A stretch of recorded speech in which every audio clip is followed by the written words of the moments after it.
You're watching the Tesla Live with your host, Mark Conlon.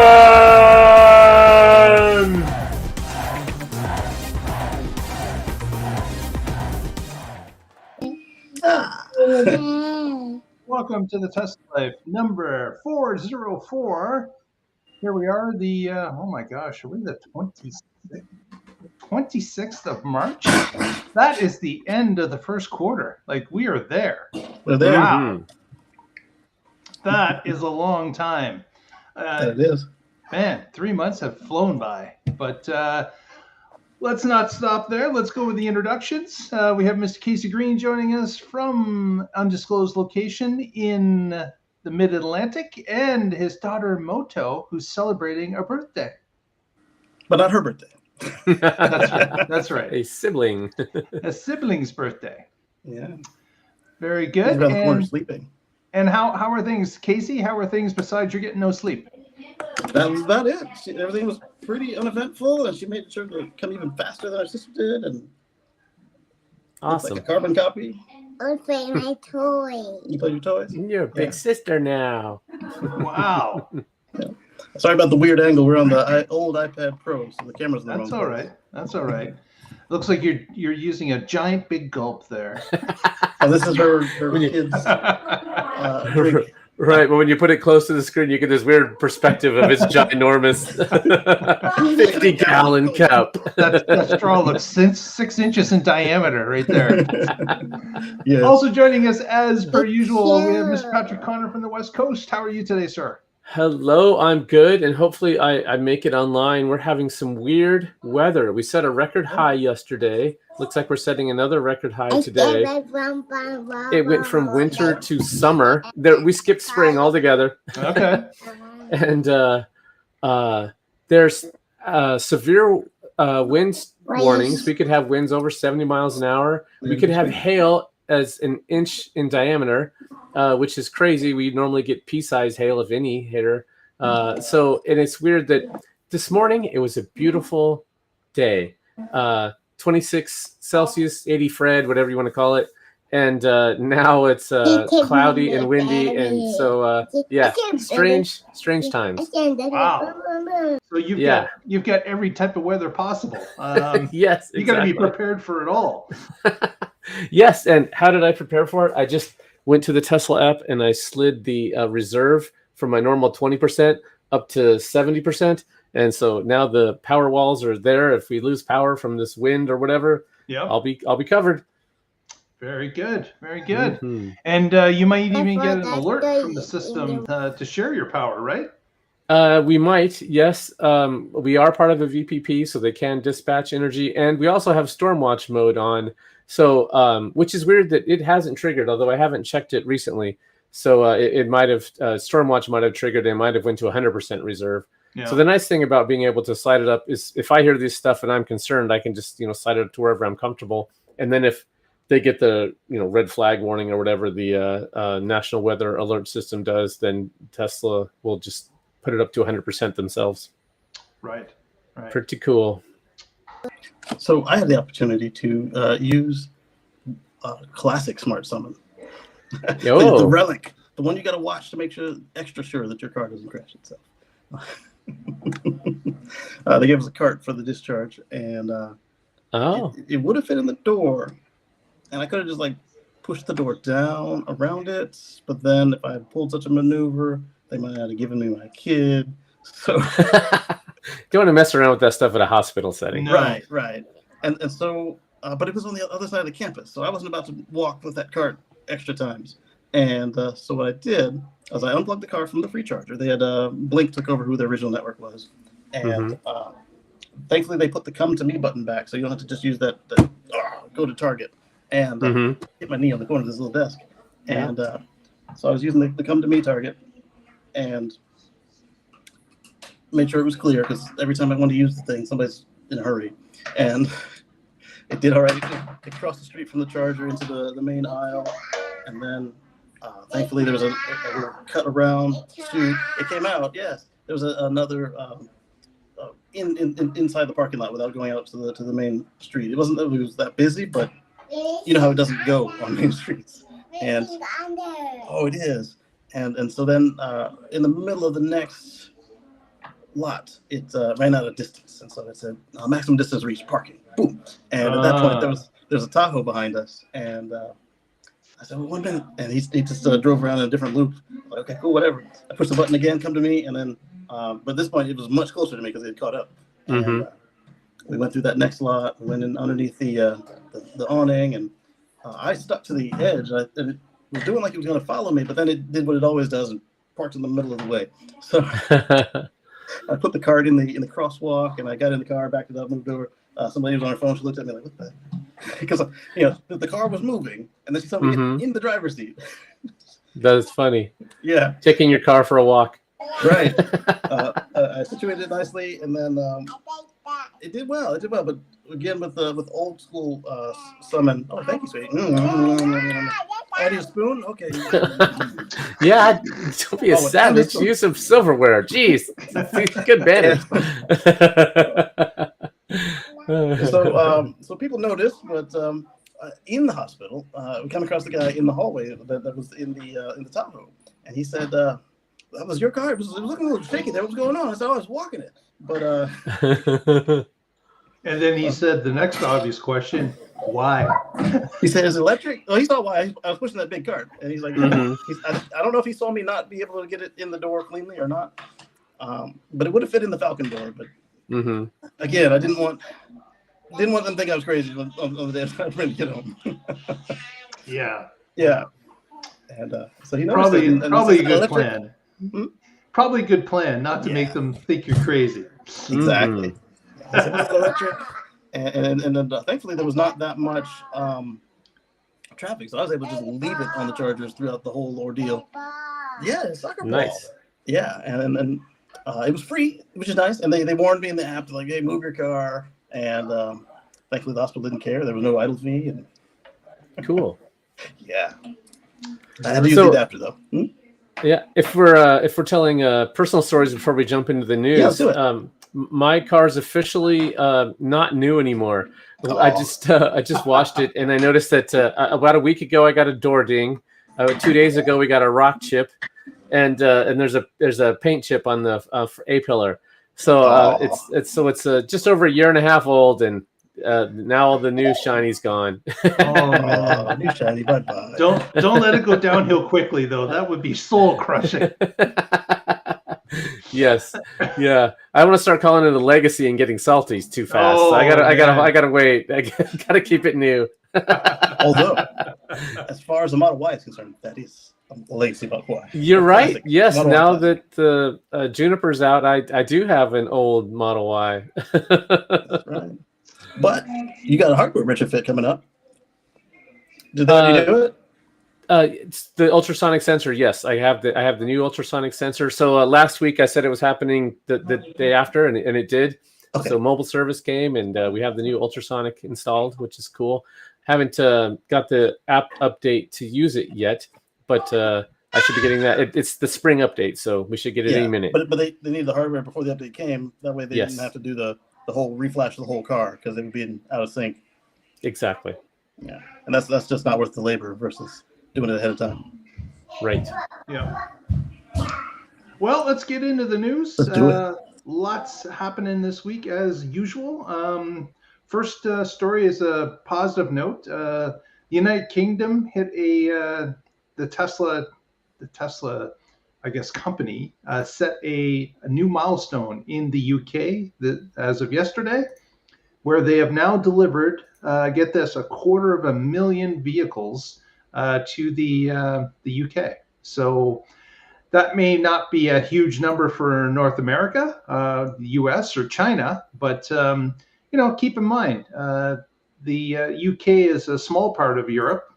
Technically, I guess it's outside of Europe since Brexit, but it is in the European area.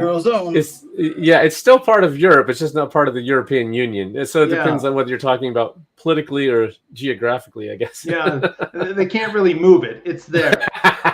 And selling 250,000 vehicles on the island is a good start for England, and it's great to see that that Tesla has been. It's certainly taken off in Britain, and it's great to see that that milestone's been reached. So on to 500,000. Here we go. All right. Next, what did we want to talk about? Oh yes, Casey, did you hear about the latest non-Tesla vehicle that's able to use the superchargers? Yes, the Hyundais and Kias are finally back, and they said something about loophole, but I didn't get back into the article because somebody was jumping in. So when the NACS native cars got online, the cars that didn't yet have their adapters jumped online because they're the same car, and Tesla didn't like that apparently, so they cut them off, and now it's back.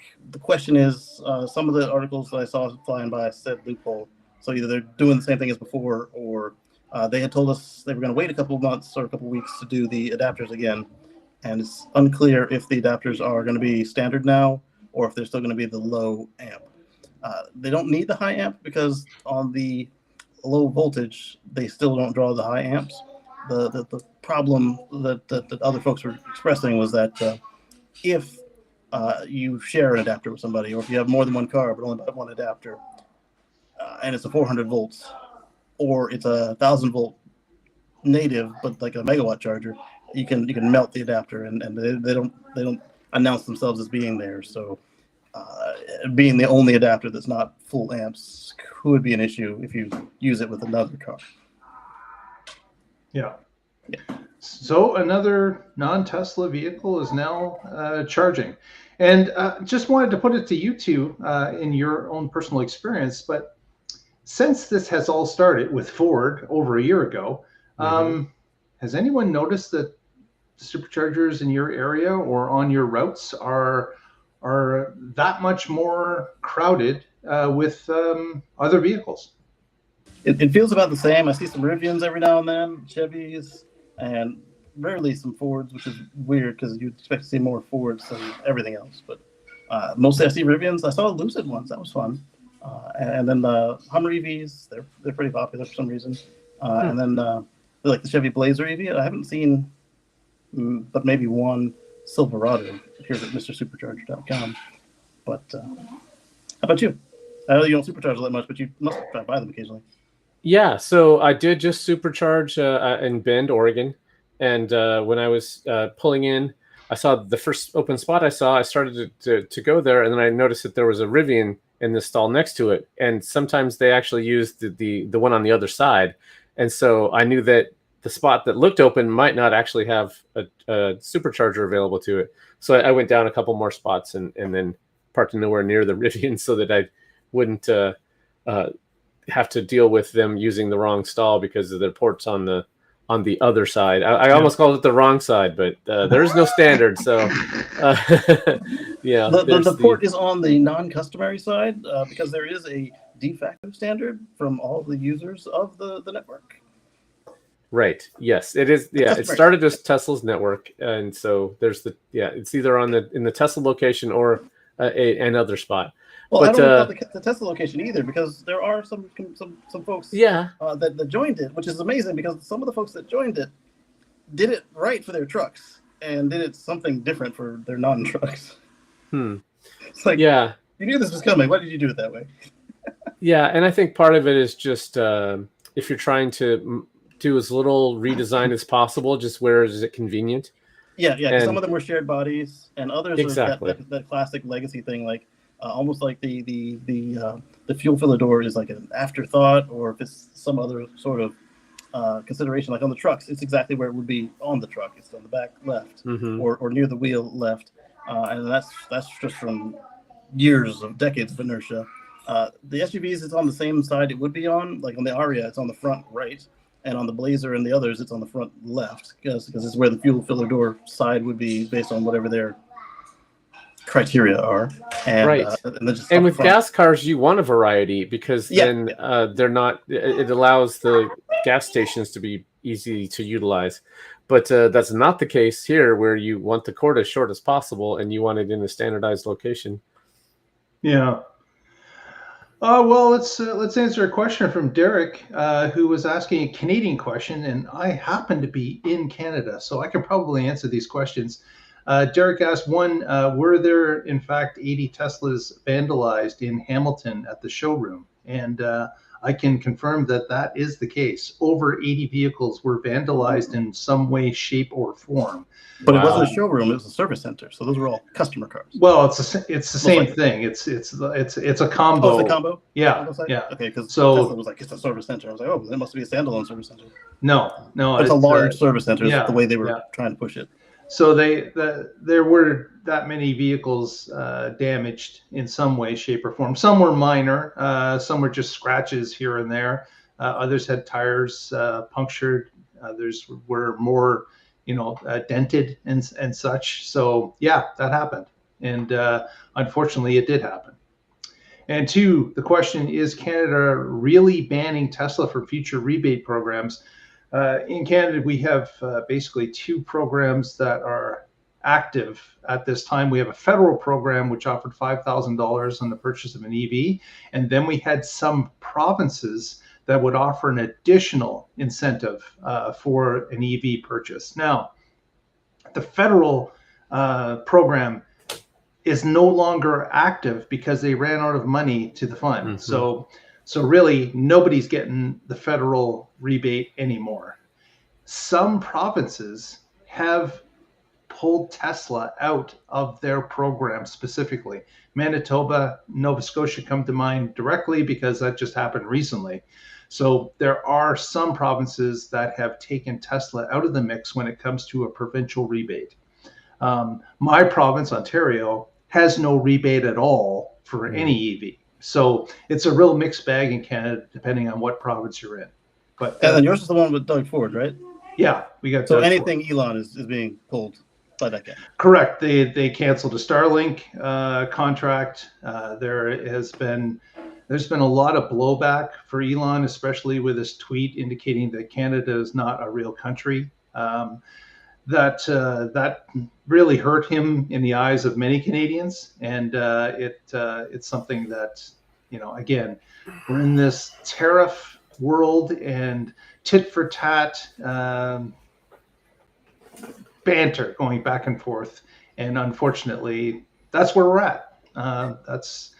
So Dave said hopefully normality will come back in short order. Dave said he hopes it applies to all American brands, and on paper it does.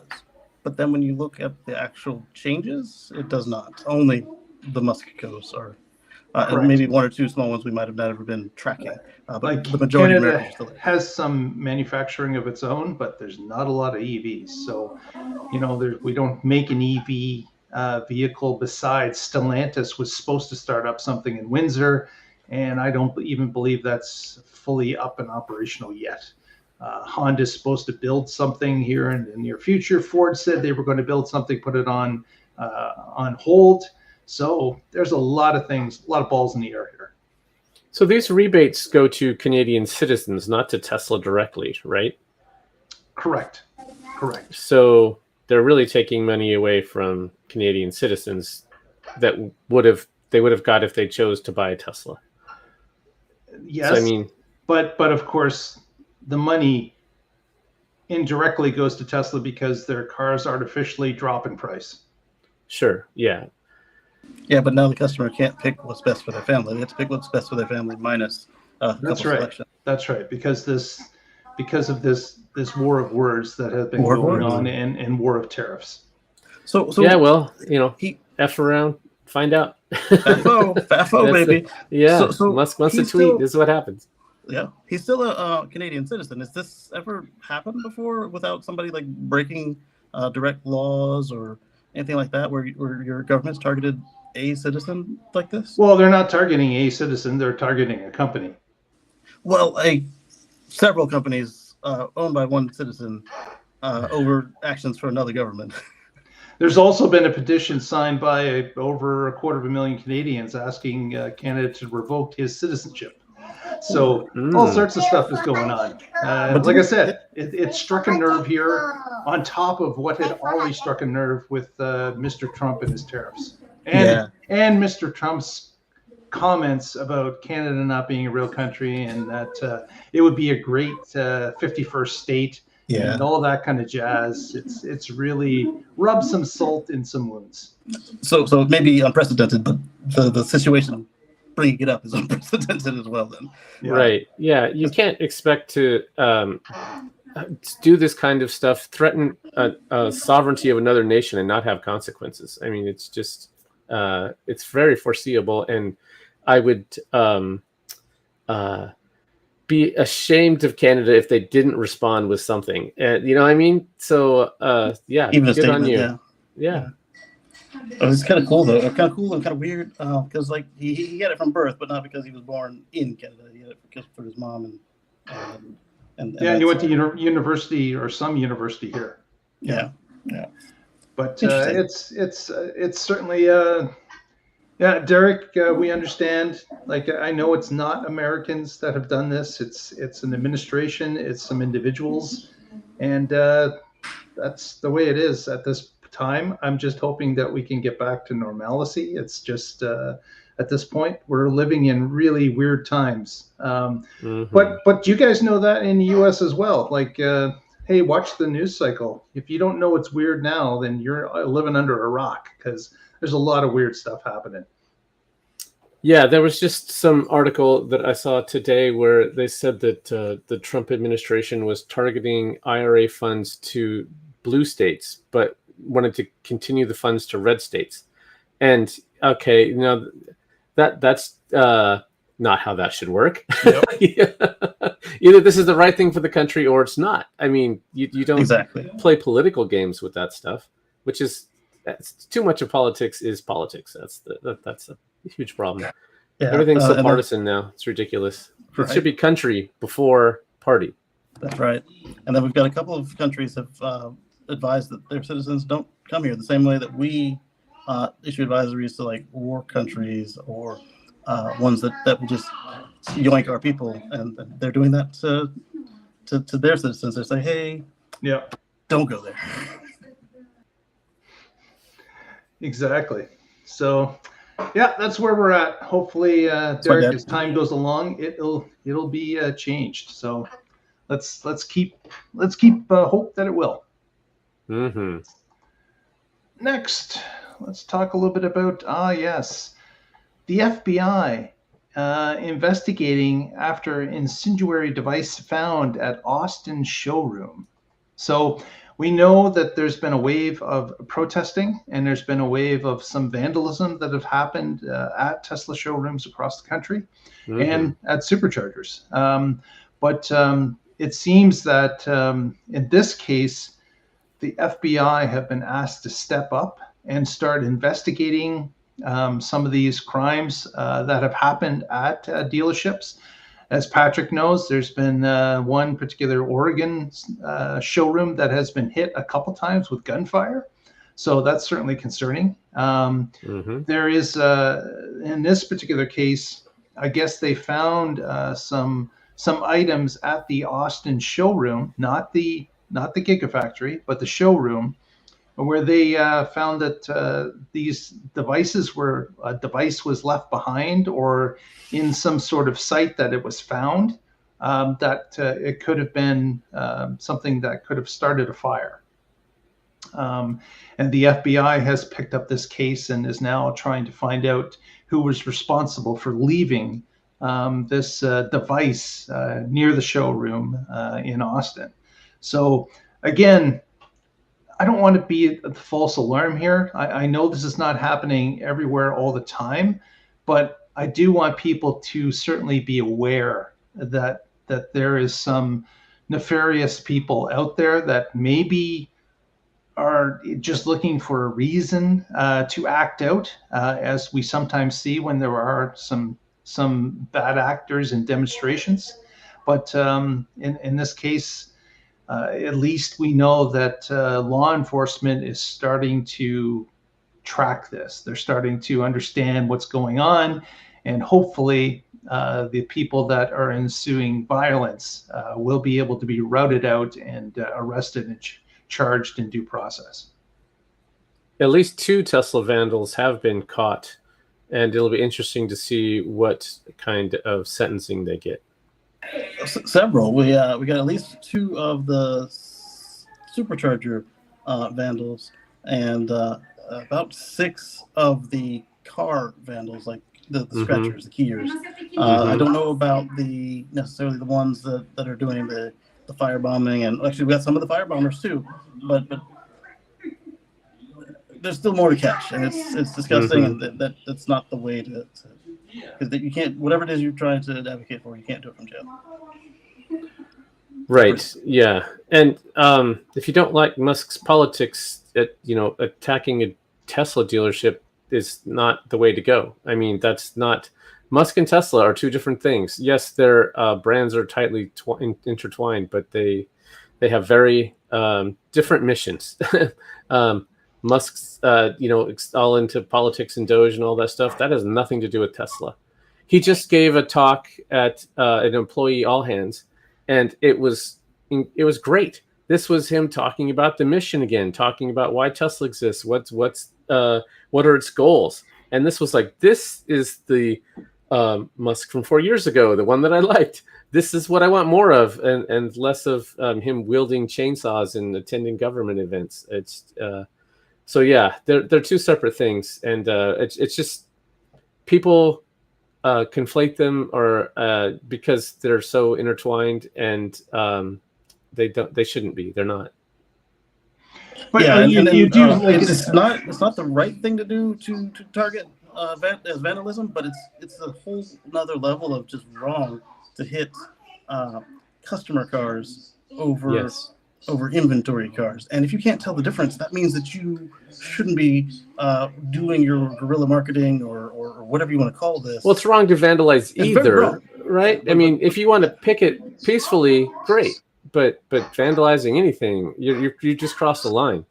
Right. But like you actually have an article on it on carsandcords.net. Once it hits a private individual versus a company, the company is going to write it off as a loss. They're going to do insurance or whatever. But as a private individual, the insurance isn't magic money that just comes back and they get a new car and they can just pick not a Tesla or whatever. So that is a whole another level of just disgusting, and it should not be done. I can understand why some people equate Elon with Tesla and with SpaceX and with everything else that he promotes, because he is such a bigger than life personality that's out there. And now with his own social media network that's been there for a number of years, and of course his oversaturation of on the nightly news, I can understand. And of course, there's no way to get a hold of the guy. Like, there's no way for him to really know your feelings, because of course he doesn't respond to his ex tweets or anything. Some people with that type of dissatisfaction with him are willing to lash out at anything, even if it's not legal, and even if there is an issue with their stepping over the line. I understand why it's going on, because they feel there is no other outlet. There is other outlets, but they're not willing to take those outlets. So, right, and like Casey said, it's not going to be effective if you're put in jail for it. Yeah, absolutely. And Patrick, as you mentioned, with seeing Elon of 4 years ago in that televised meeting. We wish he would all go back to that and stop with this other stuff. But absolutely, a couple of big investors have advocated for that. And I'm not going to say that going to jail for your cause is never the right thing, but for something like this, it's not effective. Like if it was like human rights or genocide or whatever, absolutely that could draw some attention to your cause. But for several of the things he's doing, that's not going to do anything. Well, I just wanted to share this photo that we caught on our Twitter feed, and of course, you can follow us on X at the Tesla Life. And I thought this was a very spectacular wrap job on this Cybertruck. Oh, awesome. And That is pretty cool. I love the caution stickers at the bottom, for the rocket effect, and even like the little rivets that are through the backwards or the flying American flag. And I thought that's a spectacular wrap job. There's another photo from the back, and again the caution sticker, but really works well for the vehicle. Brian cool. from I1 Tesla just started installing running boards, and that would actually work extra well because now you have a caution, watch your toes. Exactly. Exactly. I think this guy wants to be the official SpaceX astronaut delivery vehicle. That's what he's shooting for. Right.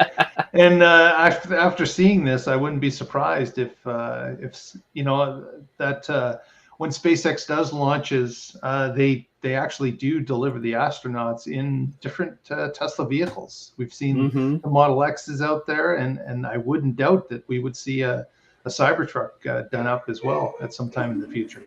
Can you imagine how excited this guy'd be if he got that call? Hey, can you come down and let us use your vehicle for the next astronaut delivery?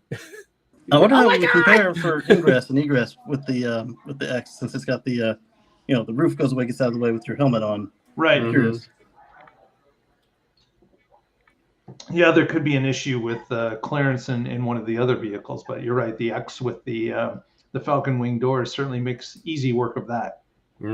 So that gives us another clue on all the people. Oh, the X is doomed. The X is doomed. If that were the case, then that would tell us that they're going to stockpile some of these, or something similar is going to be available. Or the Robovan will show up one day. That it might. It'll have to be rotating, though. Take the whole loading crew at once. Exactly. Or at least astronauts, and then and their immediate support, and then the rest of the crew in the next one. Right. And then followed by an MRAP, or led by an MRAP. Fun stuff. We'll have to see if a SpaceX launch shows up with a Cybertruck with a wrap like that. That would be cool. Kind of continuing the theme of tonight's show. Casey, you have probably heard about this. That SentryMode has been updated in certain cases as it relates to vehicles at showrooms, based on what has been happening at showrooms recently with vandalism. Do you understand what's going on here? There have been a number of updates to SentryMode, and then a couple that people have kind of jumped to a conclusion to assume that it includes more than was stated. It doesn't mean that it doesn't include the more, but what we can say for sure is it's now turned on for the Tesla-owned cars in the showrooms, and that they are working on making it more sensitive to vandals versus just random stuff that it was already looking for. And we suspect and expect and hope that it's also turned on for customer cars that are in service, because at the last update, what would happen is your car gets in service, and once it enters the geofence, your SentryMode turns off. And if you have aftermarket dash cams and you don't unplug them first, any random porter can go by and unplug them. I lost a dash cam through that, and they refused to fix it, even though their guy was the last guy to touch it before it broke. $900. Right. Yeah. In my 2016 Model X, I had an aftermarket dash cam because it didn't have SentryMode. It was, the mobilized system. And so, and every time I would go to service, they would unplug it because they don't want it recording while they're in service. Yeah. So I make a scene of, they don't just see me do it, but I unplug it, and I have the wires dangle in front of the mirrors. Like, that's all you need. The power's gone. Don't touch my freaking video feed or any of the extra stuff. Because this time I will stick it to you, however much the new dash cam costs. Not quite the $900 the first one did. But, yeah. And the other change is not necessarily a change, but it came up again that they would have the sound, and it would go to 11, and the speculation is that this will include the pedestrian warning system, and on the the Cybertruck with the high fidelity PWS, it would replace your mock or your meep horn with the what was the fugue? What was the whole name of the song? that would happen outside the vehicle. That's not confirmed. The only thing that is confirmed is they were touching the weights of what would make it pay attention, and it did well on assuming that you don't need the full update for it, and they just did the weights. Mine did well at the hospital. It caught a couple of people on a smoke break. It caught a Model Y plugging and unplugging. Thankfully, there was nobody messing with the vehicle. And it's funny. Go ahead, Patrick. Ironically, this is giving them a lot of training data on what is vandalism, what is people just walking by. So they'll be able to improve SentryMode quite a bit on the data that they're collecting recently. And that's something that they brought up. They at the all hands, Musk pointed out that Dojo is about 5 to 10% of the capabilities, capacity, I should say, and that they look to more than double that, and that the Colossus is at 50,000 GPUs, and they're going to double that very shortly as well. So they'll be like in the top 5 as far as capabilities, behind X and other large AI firms. Mm-hmm. Speaking of sensitivity, I changed my winter tires to summer tires this past weekend.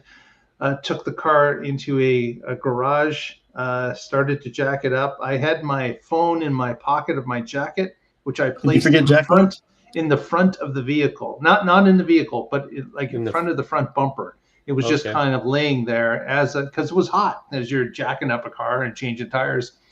I got it up on one side, started to remove the tire, and all of a sudden SentryMode went off. And the loud noises in the garage startled me a bit. I was like, what's going on? Oh yeah, that's right. My phone is not in the car, it's in front of the car. And I guess that's not close enough. Mark, somebody's stealing your rims. Exactly. So it videotaped me stealing my own rims. Sent you a text and everything. And probably yours is not got the wrong orientation of the computer. So it probably sent you a video clip of you stealing your rims as well. Exactly. Preview, Exactly. And now the FBI is after you. That's exactly. So that was fun, a fun experience. But yeah, it would be interesting to see if them trying to catch people at dealerships that are causing issues, if that will improve SentryMode as time goes along, based on the data they're going to collect from all those different showrooms and the activity that's happening around those vehicles, good or bad. Mm-hmm. RCMP, open up, Coughlin. Oh, fun stuff. Next, Patrick, I don't know if you saw this article about Colorado and the VPP. I did. Oh, well, tell us a little bit about it. All right, so this comes to us from Tesla Roddy, and it's titled Tesla Powerwalls to Help Expand Virtual Power Plant in Colorado. So it's by Zach Visconti. And in a press release, Xcel Energy announced a partnership with Tesla to expand the VPP that they have there. Xcel and their partners are going to integrate the management platform that they use for VPPs with Tesla's Powerwall systems, and this will greatly increase the number of residential batteries that can be managed by Xcel Energy. And this is energy from distributed behind-the-meter residential energy storage systems aggregated to let energy managers respond to local energy needs efficiently on demand. That is a dense sentence. We could spend a whole hour unpacking it, but we won't. I'm going to keep going. Here's a quote from Xcel Energy, a VP there, who said, "Our Renewable Battery Connect program creates a VPP in Colorado, and we're proud to partner with Itron and Tesla to strengthen the energy grid while maintaining reliability and advancing renewable energy." The last part of the quote there was, "This collaboration will deliver renewable solar energy when our customers need it most." And I like that last bit of it because we have solar and batteries, and during the day I get way more energy than I can use, but that's used to recharge my battery. And then when the sun sets, I get to use that energy then instead of just when it happened to be shining. So being able to time shift your energy with batteries is awesome. Having the grid be able to dispatch it when they need it most is incredible. Like we were just talking about at the beginning of the show, there's winter storm warning or spring storm warning. Anyway, there's a severe weather event happening right here, and maybe part of the grid goes down, and maybe I get an emergency dispatch from PGE, my local provider, to help keep my neighbor's lights on.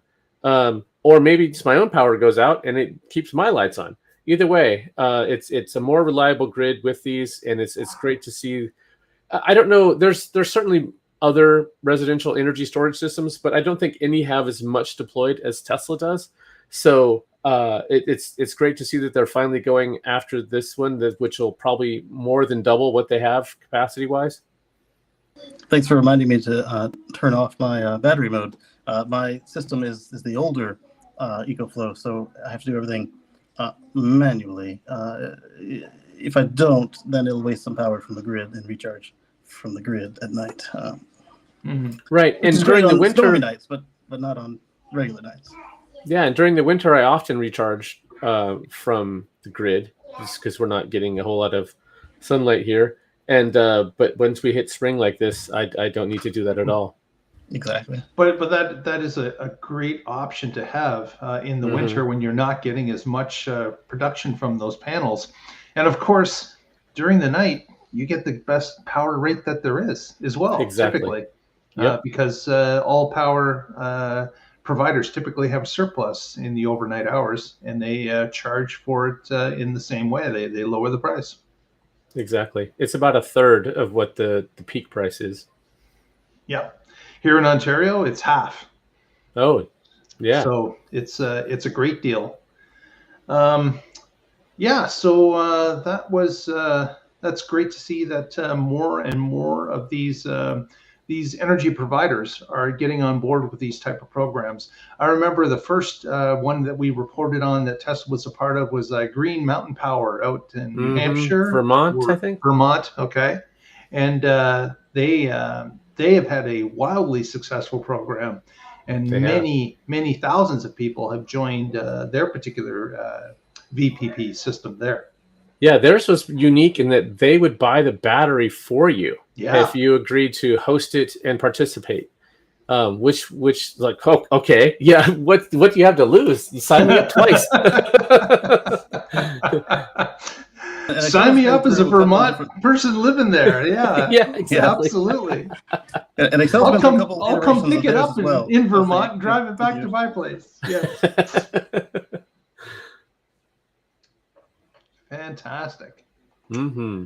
Well, I think that's all the news we had covered for this week. Anything else that you guys wanted to mention?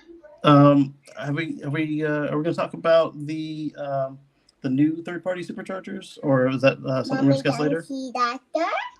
No. What's about the new third-party superchargers? So there's we've talked about the branded superchargers from a couple of the other folks, but there's another one where it's going to be Tesla branded, and it's just that they weren't going to be a Tesla installed site, but it's going to be managed and maintained by Tesla. So they'll do the rates. You'll just plug in like normal, except it won't be a real in the system. It won't be a real Tesla supercharger site, but it'll show up. It won't get the additions and removals from your car because they're just going to put it in as if it was one of theirs, and they're not going to change anything. Versus the ones that are going to have the other brandings and the third parties that are on NACS. It's pretty cool stuff.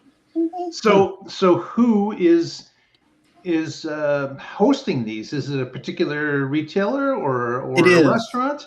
And I think it's like EV Guy or something like that. I do not recall, but I'll tell you on Sunday. Okay. I don't have my notes in front of me. I'm on the iPad. Sorry. All right. Yeah, it's a neat idea though, because as long as it can be reliable and fast, why not have more locations and more providers? And now that Tesla has the system in place to allow third parties to host this, and they're monitoring the uptime, and they have standards. If you fall below the standard, you get removed from the system. So so it's gonna be a V3 Plus installed, maintained, and everything by Tesla. So at that point, other than it would not have been picked. Everything else is the same. So as far as our but as long as that thread is there, that if you do fall below the standard, you're gone. And then immediately it would be removed from all of the network as a reliable charger that currently people enjoy the network because of exactly that. You would hate to have somebody added to the mix that causes an issue and looks for you to, it would provide some doubt in your mind about whether the network is as flawless as we all know it is today. And that's what was unique and great about this particular site that Max Ziegler was pointing out on his feed on X, is that since they did choose to just buy it and then just hand it back to Tesla to do all the stuff and then just take their revenue share, then we know it's going to be up to standard. And if it's not, then not only will the customers complain, but then this customer can complain to Tesla and say, hey, you know, we paid for this to be done just like a regular site, and you're giving us second string, and it's costing us revenue because nobody wants to come here and charge. Yeah. Right. Cool. Anything that helps get the infrastructure out there is good for all of us. Yeah, we did mention before about some private companies taking over Tesla's, not taking over, getting Tesla to install a separate supercharger at their location, and even in some cases rebranding the chargers that they have the ability to put on a sticker on them to make them look a little bit different and reflect the brand that they have. Gas station in one case, and different different retailers in another case. So it's again, as Patrick mentioned, as long as they are reliable, the more the merrier.